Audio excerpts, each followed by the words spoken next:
जय जगन्नाथ जय श्रीकृष्ण। श्रीमद् भगवत गीता प्रजज्ञाद्य तत मास्तु मानस्तु योगी संशुद्ध किलियोसह अनेक जन्म संसिद्ध तत्वजाति परांगति तपस्वीभ्या धिको योगी ज्ञानी भ्यापि मतोधिक कर्मी भश्चाधि को योगी तस्माद योगी भवार्जुन। पूर्व जन्म पुण्य काल जदि किछि थाए सेही बासना द्वारा जोग साधना चेष्टा करी जोगरे निष्पाप होई मुक्ति पाए। तपस्वी ज्ञानी वेदोक्त कर्मी एमानक ठारू जोगी जे उत्कृष्ट अटे।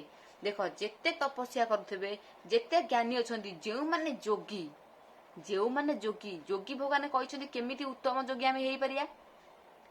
आम इंद्रिय को दमन करिथबा भगवानक नाम धरुथबा भगवान कहले माने ये समस्त ठारू जोगी हूँ कौन माने श्रेष्ठ उत्कृष्ट अटे।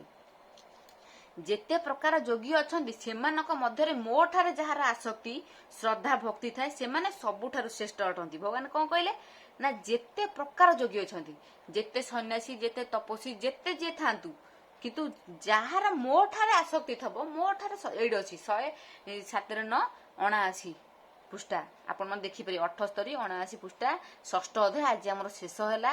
भगवान एटी कोन कहले ना जेते योग्य अछंती समस्तक भितरु जहार मो ठारे आसक्ति अछि श्रद्धा अछि भक्ति अछि से सबुठारु कोन श्रेष्ठ।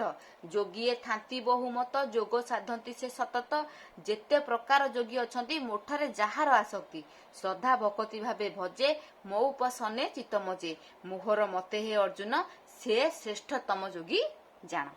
इति श्रीमहाभारते शतसाहस्यम संहितां 82 भीष्म पर्वणि श्रीमद् भगवद गीता उपनिषत्सु ब्रह्म विद्यां योग शास्त्रे श्रीकृष्ण अर्जुन संवादे ध्यान योग नाम 6 अध्याय। प्रभु